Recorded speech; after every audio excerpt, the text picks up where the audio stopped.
Well, hello. In this short video, we are going to talk about valuations, understanding EBITDA, and how practices have historically been valued.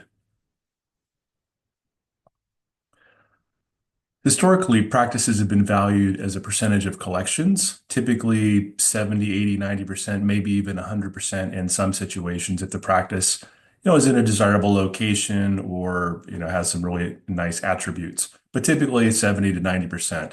That's how, practices have been valued and sold for decades in the dental industry. However, with dental groups and investors, they look at a multiple of something called EBITDA. And it's usually, four, five, six times that multiplier. So let's talk about EBITDA. What is it? How do you calculate it? So it's an accounting acronym. EBITDA stands for earnings before interest, taxes, depreciation, and amortization. It is essentially a measure of cash flow in a business. The reason investors and analysts like to use EBITDA is it's a way for them to compare, investment opportunities between different industries, or they can also compare businesses within the same industry if they're trying to select, for example, one dental practice versus another. EBITDA gives them an idea how much cash flow is this business producing, which is a great way to understand, where the risk is and what the potential is, that type of thing. So it's very common in these value acquisitions. So how is it calculated? So I'm going to walk through a sample EBITDA analysis, and we'll start at the top with collections. So in this example, the practice is doing $1 million of total collections. We're going to say that the doctor is producing, 750,000, and the hygiene team is doing 250, right? So a total of $1 million. So this is where we're starting as our revenue for the business. The first thing we're going to want to do is figure out what the gross profit is. So we're going to subtract overhead. So things like labs, supplies, utilities, the salaries of the team members, that type of stuff, right? So in this example, we're going to say that's $600,000. Keep nice, round, easy numbers. And so that gives us a gross profit of $400,000. So that's how that's calculated. 600 minus the million is $400,000 in gross profit. Okay. The next step is we want to factor in the doctor's salary. So you'll notice when we calculated the gross profit, we didn't factor in the doctor compensation. We just had all their compensation in there. So now we're going to start factoring in the doctor compensation. So we'll say, okay, we had the gross profit of 400,000. Now let's calculate what's the doctor's salary going forward. And this is an important thing.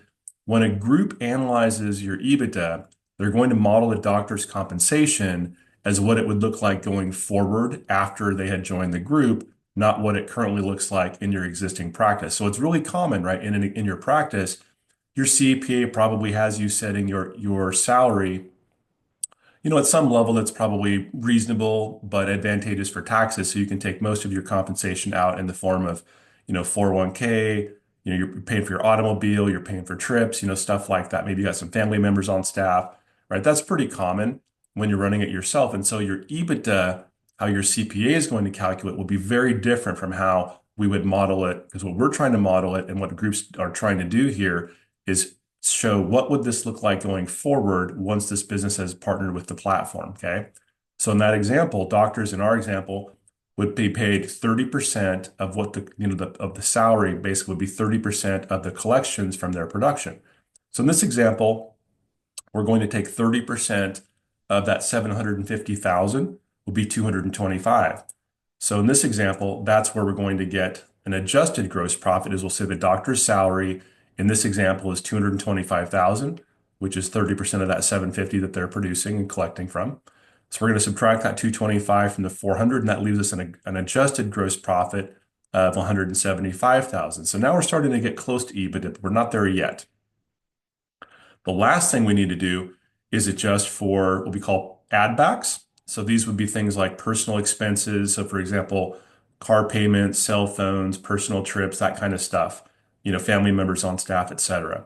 So those, in this example, we're going to say the practice has $20,000 in add backs for these things, which is pretty common. We're also going to add back interest, taxes, depreciation, and amortization. And in many cases, there may not be, anything to add back on these four ITDA. But in this example, we're just showing some numbers just to show what this would look like and how it would work.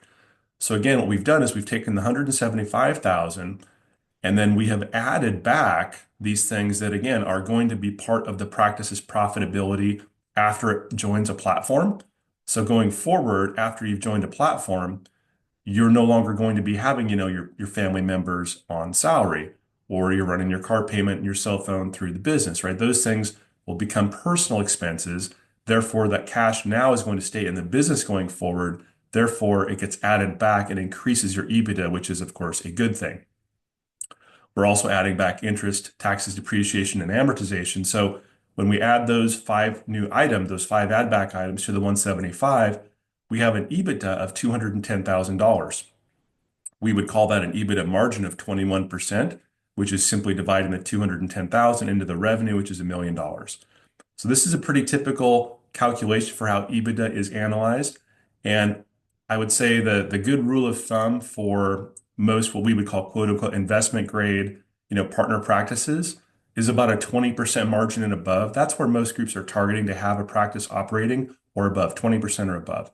So I hope this explains it. If you have any questions, please ping us on the contact page on our website. Schedule a time to talk. We're happy to chat anytime. Thanks.